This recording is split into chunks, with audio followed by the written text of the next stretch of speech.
ಇವತ್ತು ಹಲಸಿನ ಹಣ್ಣಿನಿಂದ ಎರಡು ವಿಶೇಷ ಸಾಂಪ್ರದಾಯಿಕ ತಿಂಡಿಗಳನ್ನು ಯಾವ ಥರ ಮಾಡೋದಂತ ತೋರಿಸ್ತಾ ಇದ್ದೀನಿ. ಸಾಫ್ಟ್ ಆಗಿರುವಂಥ ಹಲಸಿನ ಹಣ್ಣಿನ ಇಡ್ಲಿ ಮತ್ತು ಕ್ರಿಸ್ಪಿ ಆಗಿರುವಂಥ ಹಲಸಿನ ಹಣ್ಣಿನ ಮೂಲಕ ಎರಡೂ ಕೂಡ ತುಂಬಾ ರುಚಿಯಾಗಿ ಬರುತ್ತೆ. ಎಲ್ರಿಗೂ ನಮಸ್ಕಾರ, welcome back to Sandhya Shetty's kitchen. ಇವತ್ತಿನ ವಿಡಿಯೋದಲ್ಲಿ ಹಲಸಿನ ಹಣ್ಣಿನ ಇಡ್ಲಿ ಮತ್ತು ಹಲಸಿನ ಹಣ್ಣಿನ ಮೂಲಕನ ಯಾವ ಥರ ಮಾಡೋದಂತ ತೋರಿಸ್ತಾ ಇದ್ದೀನಿ.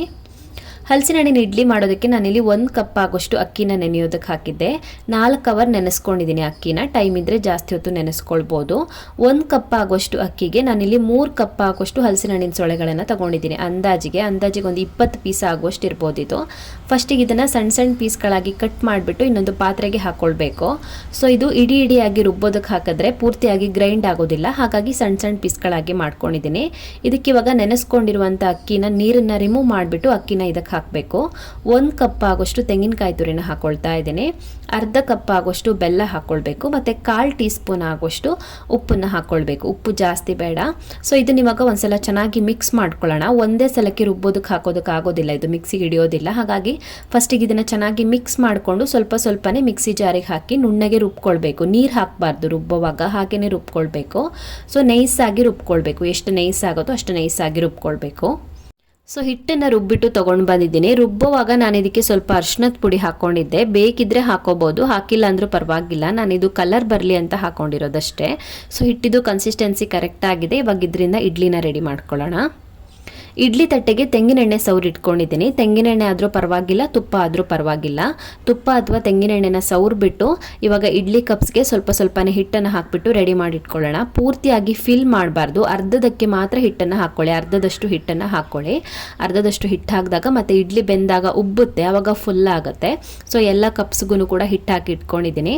ಇವಾಗ ಇಡ್ಲಿ ಅಟ್ಟದಲ್ಲಿ ನೀರನ್ನು ಕಾಯಿಸ್ಬಿಟ್ಟು ಒಂದ್ಸಲ ನೀರು ಕುದಿಯೋದಕ್ಕೆ ಶುರು ಮಾಡಿದ ನಂತರ ಇಡ್ಲಿ ಕಪ್ಸನ್ನು ಇಟ್ಬಿಟ್ಟು ಮುಚ್ಚಿಬಿಟ್ಟು ಬೇಯಿಸ್ಕೊಳ್ಬೇಕು.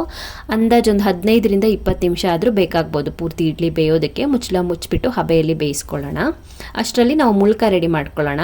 ಮುಳ್ಕ ಮಾಡೋದಕ್ಕೆ ನಾನಿಲ್ಲಿ 1 ಕಪ್ ಆಗೋಷ್ಟು ಅಕ್ಕಿನ ನೆನೆಯೋದಕ್ಕೆ ಹಾಕಿದ್ದೆ. ಅದೇ ಪ್ರಮಾಣದಲ್ಲಿ ಅಕ್ಕಿ ತೊಗೊಂಡಿದ್ದೀನಿ. ಆದರೆ ಹಲಸಿನ ಹಣ್ಣು ಮಾತ್ರ ಕಮ್ಮಿ ಬೇಕಾಗತ್ತೆ. ನಾನಿಲ್ಲಿ 12 ಪೀಸ್ ಆಗೋಷ್ಟು ಹಲಸಿನ ಹಣ್ಣನ್ನು ತೊಗೊಂಡಿದ್ದೀನಿ. ಇಡ್ಲಿ ಕಂಪೇರ್ ಮಾಡಿದ್ರೆ ಮುಳ್ಕಕ್ಕೆ ಸ್ವಲ್ಪ ಕಮ್ಮಿ ಬೇಕಾಗುತ್ತೆ ಹಲಸಿನ ಹಣ್ಣಿನ ಪೀಸ್ಗಳನ್ನು ಸಣ್ಣ ಪೀಸ್ಗಳಾಗಿ ಕಟ್ ಮಾಡಿ ಇನ್ನೊಂದು ಪಾತ್ರೆಗೆ ಹಾಕ್ಕೊಂಡಿದ್ದೀನಿ. ಇದಕ್ಕೆ ಇವಾಗ ನೆನೆಸ್ಕೊಂಡಿರುವಂಥ ಅಕ್ಕಿ ಹಾಕ್ಕೊಳ್ಳೋಣ. 1 ಕಪ್ ಆಗೋಷ್ಟು ತೆಂಗಿನಕಾಯಿ ತುರಿ, ಅರ್ಧ ಕಪ್ ಆಗೋಷ್ಟು ಬೆಲ್ಲ ಮತ್ತು 1/4 ಟೀ ಸ್ಪೂನ್ ಆಗೋಷ್ಟು ಉಪ್ಪನ್ನು ಹಾಕ್ಕೊಳ್ಬೇಕು.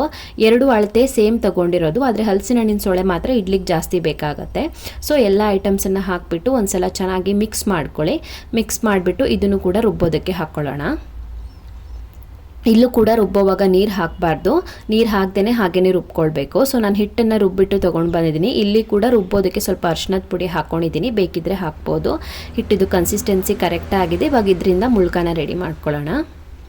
ಮುಳ್ಕ ಮಾಡೋದಕ್ಕೆ ಬಾಣಲಿನಲ್ಲಿ ಎಣ್ಣೆನ ಕಾಯೋದಕ್ಕೆ ಇಟ್ಟಿದ್ದೀನಿ. ಎಣ್ಣೆ ಒಂದ್ಸಲ ಪೂರ್ತಿಯಾಗಿ ಕಾದ ನಂತರ ಸ್ವಲ್ಪನೇ ಹಿಟ್ಟನ್ನು ಎಣ್ಣೆನಲ್ಲಿ ಬಿಡಬೇಕು. ಎಣ್ಣೆ ಒಂದ್ಸಲ ಪೂರ್ತಿಯಾಗಿ ಕಾದ ನಂತರ ಉರಿನ ಮೀಡಿಯಂ ಫ್ಲೇಮಲ್ಲಿ ಇಟ್ಕೊಳ್ಳಿ. ಉರಿನ ಮೀಡಿಯಂ ಫ್ಲೇಮಲ್ಲಿ ಇಟ್ಕೊಂಡು ಸ್ವಲ್ಪನೇ ಹಿಟ್ಟನ್ನು ಬಿಡಬೇಕು. ಸ್ಪೂನಲ್ಲಾದರೂ ಪರವಾಗಿಲ್ಲ, ಕೈಯಲ್ಲಾದರೂ ಪರವಾಗಿಲ್ಲ. ಶೇಪೆಲ್ಲ ನೋಡೋದಕ್ಕೆ ಹೋಗಬೇಡಿ. ಹಾಗೆಯೇ ಸ್ವಲ್ಪನೇ ಹಿಟ್ಟನ್ನು ಹಾಕಿ ಒಂದ್ಸಲ ಎಷ್ಟು ಹಿಡಿಯುತ್ತೋ ಅಷ್ಟು ಹಿಟ್ಟನ್ನು ಹಾಕಿಬಿಟ್ಟು ಉರಿನ ಮೀಡಿಯಂ ಫ್ಲೇಮಲ್ಲಿ ಇಟ್ಕೊಂಡು ಒಂದು 15 ನಿಮಿಷ ಆದರೂ ಕಾಯಿಸ್ಕೊಳ್ಬೇಕಾಗತ್ತೆ. 15 ನಿಮಿಷ ಆದ ನಂತರ ಈ ಥರ ಕಲರ್ ಚೇಂಜ್ ಆಗುತ್ತೆ ನೋಡಿ. ಈ ಥರ ಕಲರ್ ಚೇಂಜ್ ಆಗೋವರೆಗೂ ಕಾಯಿಸ್ಕೊಳ್ಬೇಕು. ಸೊ ಇದು ಚೆನ್ನಾಗಿ ಫ್ರೈ ಆಗಿದೆ. ರಿಮೂವ್ ಮಾಡ್ಕೊಳ್ತಾ ಇದ್ದೀನಿ ಬಾಣಲೆಯಿಂದ. ಇದು ಸ್ವಲ್ಪ ಕ್ರಿಸ್ಪಿ ಆಗಿ ಬರುತ್ತೆ, ಇಡ್ಲಿ ಸಾಫ್ಟ್ ಆಗಿ ಬರುತ್ತೆ. ಹಲಸಿನ ಹಣ್ಣಿನ ಇಡ್ಲಿ ಕೂಡ ಬೆಂದಿದೆ. ಹಲಸಿನ ಹಣ್ಣಿನ ಇಡ್ಲಿ ಬೆಂದಾದ ನಂತರ ಇದನ್ನು ಇಡ್ಲಿ ಅಟ್ಟದಿಂದ ರಿಮೂವ್ ಮಾಡಿಬಿಟ್ಟು ಸ್ವಲ್ಪ ತಣಿಯೋದಕ್ಕೆ ಬಿಡಿ. ಪೂರ್ತಿಯಾಗಿ ತಣದಾದ ನಂತರ ಇಡ್ಲಿ ಕಪ್ಸಿಂದ ಇಡ್ಲಿನ ರಿಮೂವ್ ಮಾಡಬೇಕು.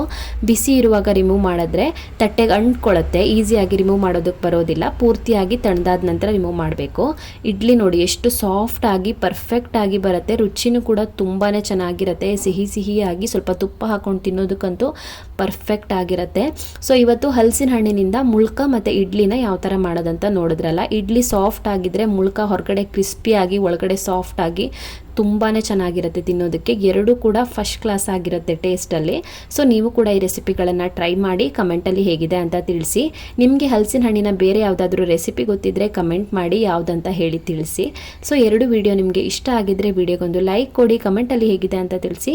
ಇನ್ನೂ ಹೆಚ್ಚಿನ ವಿಡಿಯೋಗಳಿಗೆ ನನ್ನ ಯೂಟ್ಯೂಬ್ ಚಾನಲನ್ನು ಸಬ್ಸ್ಕ್ರೈಬ್ ಮಾಡ್ಕೊಳ್ಳೋದನ್ನು ಮರಿಬೇಡಿ.